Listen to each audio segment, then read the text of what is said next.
Hello friends, good morning. मैं हूं खुशबू। आज मैं आपके लिए लाई हूं डेली करंट अफेयर्स, जिसमें मैं आपको सारे करंट अफेयर्स क्लियर करूंगी आज के। एंड जिसमें आपको लीगल के भी करंट अफेयर्स मिलेंगे, यानी कि कौन सी याचिका दायर की गई है और अभी क्या निर्णय लिए गए हैं। तो जो कि हमारी इंटरनल सिक्योरिटी से भी कहीं ना कहीं जुड़े होंगे, जो हमारे लीगल एग्ज़ाम्स में आ सकते हैं, हमारे जुडिशरी एग्ज़ाम्स में आ सकते हैं। और आज के मैं वीडियो में आपको बताऊंगी कि ये जो हमारे MCQs हैं, जो हमारे क्विज़ हैं, ये तो मैं कराऊंगी, साथ में आपको मैं ये भी बताते जाऊंगी कि आपका जो भी क्वेश्चन है उसका सॉल्यूशन है तो उसके पीछे क्या डिस्क्रिप्शन है, क्यों ऐसा डिसीज़न लिया गया है, एंड उसके पीछे के सारे रीजंस आपको मैं इस वीडियो में क्लियर करूँगी। ओके। और अगर किसी ने भी मेरा चैनल सब्सक्राइब नहीं किया है तो प्लीज़ मेरा चैनल सब्सक्राइब करें। एंड चलिए स्टार्ट करते हैं। जो हमारा फर्स्ट क्वेश्चन है वो है कि कोविड-19 मरीज़ों को ठीक होने की दर बढ़कर हो गई, यानी कि इंडिया में, ठीक है। तो कितनी हो गई है? 59.43%, 69.20%, 40.02%, 30.20%, ठीक है। तो इसमें आपको दर बतानी है, यानी कि कितने मरीज जो हैं जो बीमार थे और अब तक ठीक हो चुके हैं। तो इनके क्या है, इनका आंसर होगा 15.43%। अब मैं आपको बताती हूँ कि ये कैसे होगा। देखिए, हम चलते अपने आंसर के सेक्शन में। देखिए, इसका जो निर्णय लिया है वो किसने लिया है? वो लिया है स्वास्थ्य एवं परिवार कल्याण मंत्रालय ने, ठीक है। इसका यानी कि क्योंकि ये हमारे स्वास्थ्य से रिलेटेड है, इसमें ठीक होने वालों की संख्या कितनी है? 1,27,864 से ज़्यादा है, ठीक है। उसके बाद रिकवरी रेट बढ़कर हमारा कितना हो गया है? 59.43। आपको आपका आंसर मिल गया, ठीक है। उसके बाद हमारा आता है, अगर हम 24 आवर का देखें तो रोगी कितने ठीक हुए हैं? 13,157। तो ये तो हमारे लिए काफ़ी अच्छी बात है। और टोटल कितने हैं? 3,47,978, ठीक है। तो ये हमारे अकॉर्डिंग टू PIB न्यूज़ है, ठीक है। और चलिए हम फिर से चलते अपने सेकंड पॉइंट पे, जो कि हमारा सेकंड क्वेश्चन है कि वैज्ञानिक शोध को बढ़ावा देने के लिए कौन सी योजना शुरू करी गई है, ठीक है। Which scheme has been launch to promote scientific research, यानी कि कौन सी ऐसी स्कीम बनाई गई है जिससे जो साइंटिफिक रिसर्च है उसको बढ़ावा मिले। तो सबसे पहले आता है excellent science, super science, power of science and science second. यानी कि इसमें स्कीम का नाम आपको बताना है कि इसमें कौन सी स्कीम है। तो आपका आंसर होगा एक्सीलेंट साइंस। अब हम देखते हैं कि ये ऐसा क्यों है, ठीक है, इसके पीछे क्या रीजंस हैं। तो चलिए, इसका सबसे पहले तो हम ये देखते हैं कि इसको कौन नियंत्रण कर रहा है। वो नियंत्रण किसके है, यानी कि किसके अंडर है? विज्ञान एवं प्रौद्योगिकी मंत्रालय। देखिए, जहाँ कोविड की बात हो रही थी वहाँ पे स्वास्थ्य एवं परिवार कल्याण मंत्रालय था। यहाँ पे हमारी साइंस से रिलेटेड बात हो रही तो यहाँ पे विज्ञान एवं प्रौद्योगिकी मंत्रालय है, ठीक है। उसके बाद इसमें आता है कि यह योजना विज्ञान के क्षेत्र में करियर बनाने के इच्छुक छात्रों को रिसर्च, इंटर्नशिप, क्षमता निर्माण कार्यक्रमों और कार्यशालाओं से संबंधित एक मंच प्रदान करने के उद्देश्य दी गई। यानी कि जो हमारे साइंस के फील्ड में स्टूडेंट्स हैं और जो रिसर्च करते हैं, जो इंटर्नशिप करते हैं, दैट्स मीन कि जो आफ्टर ग्रेजुएशन या मतलब जिसमें भी वो डिग्री लेते हैं उसके बाद जॉब करने के पहले का जो एक टाइम पीरियड होता है, जिसको हम एक ट्रेनिंग टाइम पीरियड भी कह सकते हैं, वही हमारा इंटर्नशिप पीरियड होता है, ठीक है। यानी कि उनके स्किल्स यानी कि क्षमता को और ज़्यादा इम्प्रूव करने के लिए, यानी कि बहुत ही अच्छी चीज़ है। जैसे कि अगर कोई भी हमारे न्यू यूथ हैं जो आगे बढ़ना चाहते हैं और उनको एक प्लेटफॉर्म नहीं मिल पाता है, तो उसके लिए काफ़ी एक अच्छा प्लेटफॉर्म है। जो काफ़ी टैलेंटेड स्टूडेंट्स हैं, जो काफ़ी स्टूडियस स्टूडेंट्स हैं, तो उनके लिए काफ़ी अच्छा है, ठीक है। उसके बाद आता है इस योजना के अभ्यास घटक के अंतर्गत शीतकालीन सत्र के लिए आवेदन, यानी कि जो हमारे विंटर वेकेशंस होते हैं उनके लिए दिया गया है। और इसके लिए एक पोर्टल भी प्रोवाइड किया गया है, ठीक है। इस पे जाके सारी इंफॉर्मेशन मिल सकती है। तो ये था हमारे सेकंड क्वेश्चन का डिस्क्रिप्शन। चलिए हम आते अपने थर्ड क्वेश्चन पे, जिसमें जो कि आपका क्वेश्चन है कि प्रधानमंत्री जी ने राष्ट्र को संबोधन राष्ट्र का संबोधन किस योजना के विस्तार की घोषणा की, यानी कि प्रधानमंत्री जी ने राष्ट्र को जो संबोधन किया है वो किस योजना को बढ़ावा देने के लिए किया है, यानी कि prime minister's address to the nation announce the expansion of which scheme, ठीक है, यानी कि गरीब कल्याण अन्न योजना, जनधन योजना, कर्मयोगी मानधन योजना, यानी कि इन तीनों में से कौन सी ऐसी योजना है जिसके विस्तार के लिए प्रधानमंत्री जी ने कहा है। तो चलिए हम अपना आंसर देखते हैं। ये है हमारा गरीब कल्याण योजना, ठीक है। अब देखते हैं इसके अंतर्गत क्या चीज़ें हैं। इसमें मैं आपको काफ़ी चीज़ें डिस्क्राइब करने वाली हूँ। देखिए ये जो है ये हमारे एक तरीके से गृह मंत्रालय के अंतर्गत आता है, ठीक है। और जिसमें ये दिया गया कि योजना का दीपावली छठ पूजा यानी नवंबर के अंत तक विस्तार है, यानी कि पूरा आपका जो है ये 2020 तक, ठीक है, कि नवंबर तक। उसके बाद सेकंड पॉइंट क्या है कि 80 करोड़ से अधिक लोगों को परिवार के प्रत्येक सदस्य को प्रति माह प्रति परिवार 1 किलोग्राम साबुत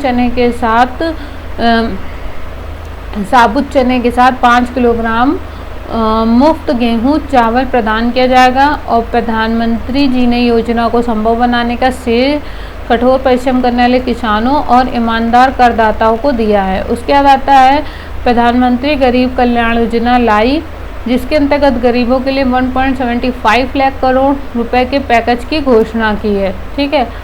उसके बाद आता है कि ये जो आपका है कि प्रधानमंत्री जी ने कहा है कि 80 करोड़ से अधिक लोगों को 3 महीने तक मुफ्त राशन प्रदान करते, अर्थात परिवार के प्रत्येक सदस्य को 5 किलो मुफ्त चावल गेहूं प्रदान करने के साथ साथ प्रत्येक परिवार को प्रति माह 1 किलो दाल प्रदान करने के निर्णय पर पूरी दुनिया को क्या ध्यान गया। उन्होंने कहा है कि जितने लोगों को मुफ्त राशन दिया गया है वह कई बड़े देशों की आबादी से कई गुना है, क्योंकि 80 करोड़ बहुत ज़्यादा होता है, ठीक है। और ये मोस्टली गरीबों के लिए ही है, मतलब एक फोकस रखा गया है उनके ऊपर, ठीक है। उसके बाद हम आते हैं अपने 4th क्वेश्चन पे। टिड्डियों के बारे में, टिड्डियों के अटैक के बारे में तो इस समय सभी ने सुना होगा। तो उनको बचाव के लिए उनके ऊपर दवाइयों का छिड़काव किस हेलीकॉप्टर को मंजूरी दी है। तो उसमें यही क्वेश्चन पूछा गया है कि टिड्डियों के अटैक से बचने के लिए दवाई के छिड़काव के लिए किस हेलीकॉप्टर को मंजूरी दी गई है। So which helicopter has been approved for spraying medicines to avoid locust attack, ठीक है। तो इसमें कौन सा MI-17, MI-21, MI-2 and MI-15, ठीक है। तो इसमें जो आपका आंसर होगा वो होगा MI-17। चलिए इसमें क्या दिया गया है कि टिड्डियों, ये आपके एक तरीके से रक्षा मंत्रालय में आ सकता है, ठीक है। टिड्डियों के अटैक की आशंका को देखते हुए कृषि मंत्रालय ने 2020 में टिड्डियों के प्रजनन को रोकने के लिए कीटनाशक दवाओं के छिड़काव के लिए ब्रिटेन की मैसर्स माइक्रोन के साथ 2 उन्नत MI-17 हेलीकॉप्टरों के लिए एक अनुबंध पर हस्ताक्षर किए हैं, यानी कि मेमोरेंडम पर। सेकेंड थिंग इसकी आपका क्या है कि इन्होंने क्या किया है, प्रजनन का मतलब यहाँ से कि और ज़्यादा बढ़ावा, यानी कि और ज़्यादा पैदा ना हो वो, क्योंकि ऑलरेडी वो इतने ज़्यादा आए हुए हैं कि अगर वो और उनका प्रजनन बढ़ता चला जाएगा तो फिर बहुत ज़्यादा दिक्कत बढ़ जाएगी और उनको रोकना काफ़ी ज़्यादा मुश्किल हो जाएगा, ठीक है। तो उसी को रोकने के लिए उन्होंने हेलीकॉप्टर का सहारा लिया है, जिससे वो दवाइयों का छिड़काव करेंगे। उसके बाद आते हैं हम अपने नेक्स्ट क्वेश्चन पे। किस अधिनियम के अंतर्गत संशोधन किए गए हैं, यानी कि ऐसा कौन सा भी एक्ट है जिसमें अमेंडमेंट किया गया, यानी कि under which act amendments have been made. देखिए कौन सा है, Indian stamp act 1899, Indian property act and motor act, यानी कि मोटर व्हीकल एक्ट, ठीक है। तो इसका जो आपका आंसर होगा वो होगा इंडियन स्टैम्प एक्ट, ठीक है। अब हम देखते हैं यह क्यों होगा।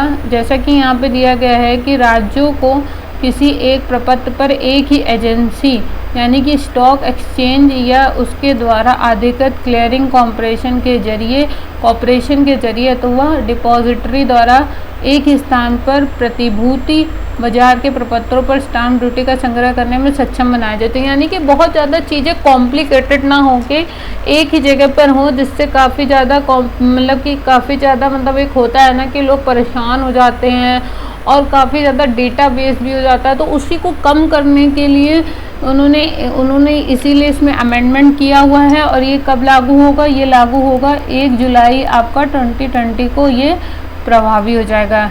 ठीक है, उसके बाद हम आते हैं अपने नेक्स्ट क्वेश्चन पे।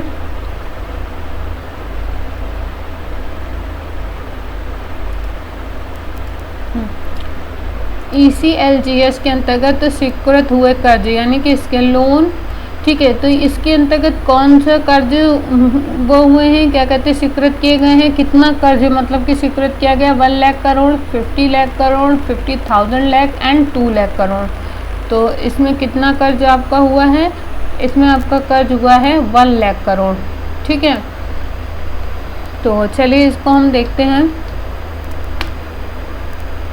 ये है हमारा सरकार की गारंटी द्वारा समर्थित 100% आपातकालीन क्रेडिट लाइन गारंटी योजना के अंतर्गत सार्वजनिक और निजी क्षेत्र के बैंक 26 जून 2020 तक 1 लाख करोड़ रुपए से ज़्यादा कर्जों को स्वीकृत दे चुके हैं। यानी कि इतनी ज़्यादा मतलब उन्होंने क्या किया, जो सार्वजनिक और निजी क्षेत्र के बैंक हैं उन्होंने क्रेडिट लाइन गारंटी योजना यानी कि इमरजेंसी जो एक पीरियड होता है, ठीक है, इमरजेंसी के लिए क्रेडिट लाइन गारंटी योजना में अभी तक 1 लाख करोड़ रुपए से ज़्यादा के कर्ज की स्वीकृति दे चुके हैं, जिसमें से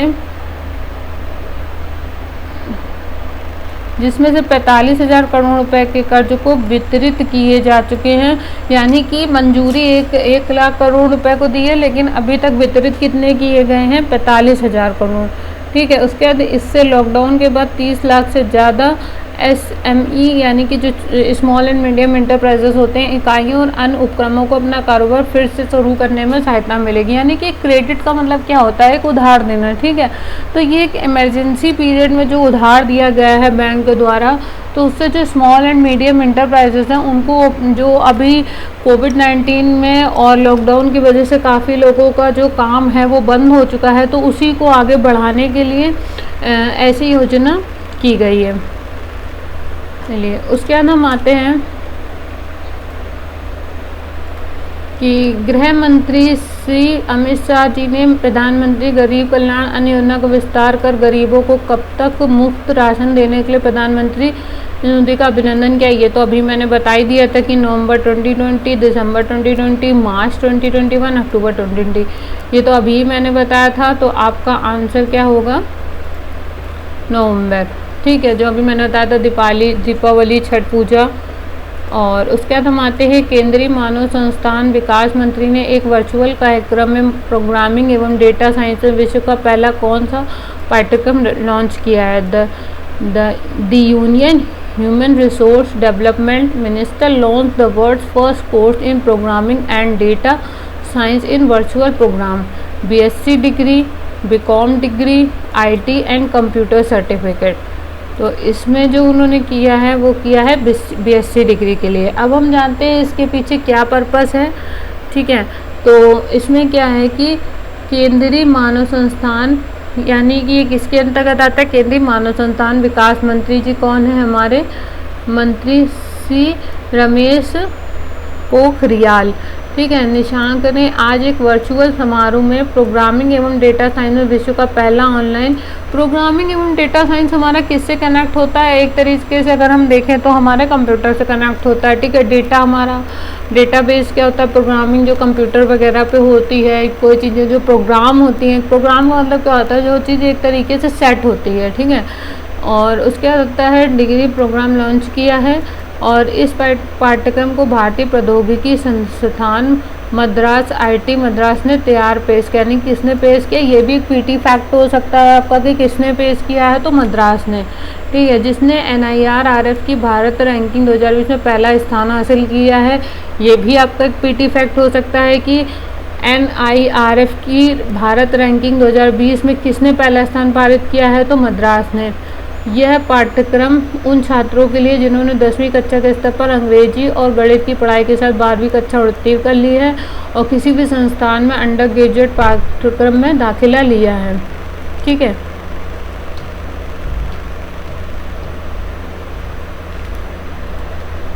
यानी कि ये एक तरीके से उनके लिए है जो अभी मतलब कि अभी जिन्होंने इंटर हाई स्कूल पास किया, यानी कि न्यू स्टूडेंट के लिए जो बिगनर्स हैं।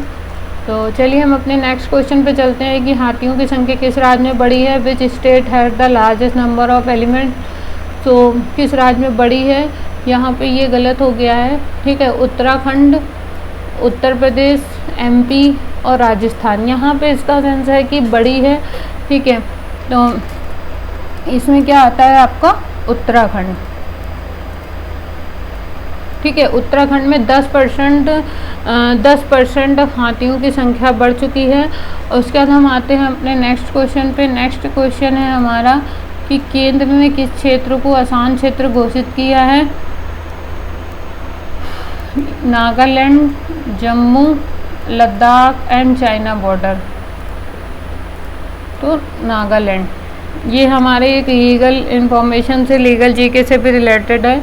देखिए इसमें आता है। और मैं आपको एक चीज़ और बता दूं, योजना के बारे में भी जुडिशरी एग्ज़ाम में बहुत ज़्यादा पूछा जाता है। चलिए हम पहले ये एग्ज़ाम ये वाला क्लियर कर लेते हैं कि केंद्र सरकार ने संपूर्ण नागालैंड को आसान क्षेत्र घोषित कर दिया और राज्य में सशस्त्र बल विशेष अधिकार, सशस्त्र बल इन द सेंस जो हमारी इंडियन आर्मी फोर्स है, अधिनियम AFSPA अफसपा को 6 महीने के लिए और बढ़ा दिया है, जो 30 जून 2020 से लागू हो गया है।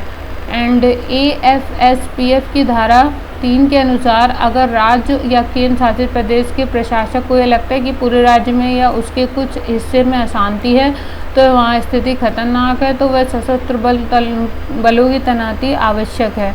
देखिए यहाँ पे क्या है, ये भी एक तरीके से जैसे कि चाइना की 58 ऐप को बैन करा गया है इंटरनल सिक्योरिटी को देखते हुए, उसी तरीके से यहाँ पे भी एक सिक्योरिटी मैटर है, उसको देखते हुए उन्होंने नागालैंड को आसान घोषित कर दिया है और अफसपा को 6 महीने तक बढ़ा दिया है, 30 जून तक लागू करेंगे। और उसके बाद उन्होंने धारा 3 का उपयोग करते हुए नागालैंड को जो है आसान क्षेत्र घोषित किया है। तो ये थे आपके 3 क्वेश्चन थे आपके। ठीक है, जिसमें मैंने 10 क्वेश्चन थे आपके, जिसमें मैंने आपको पूरा क्लियर कर दिया है कि क्या क्या आपका रीज़न रहा है। ठीक है, और क्या क्या आपकी इन्फॉर्मेशन रही है, क्यों ऐसा हुआ है, जो डिसीज़न लिए गए क्यों लिए गए हैं। एक चीज़ मैं आपको और बता दूं कि ये जो मैंने आपको क्वेश्चन बनाए हैं योजना के बारे में, आपके मेंस में, आपके प्री में, जुडिशरी में बहुत पूछा जाता है। अगर आप चाहें तो आप अपना प्रीवियस क्वेश्चन पेपर देख सकते हैं।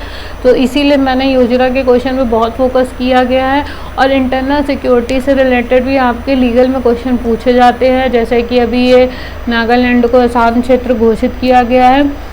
एंड अगर आपको मेरी ये वीडियो अच्छी लगी हो तो प्लीज़ मुझे कमेंट सेक्शन में मेंशन करें। और अगर जो मुझसे डायरेक्टली कनेक्ट होना चाहते हैं तो मैंने डिस्क्रिप्शन में अपने टेलीग्राम ग्रुप का लिंक दिया हुआ है, आप मुझसे वहाँ पर कनेक्ट हो सकते हैं। ठीक है, and thank you so much for watching this video.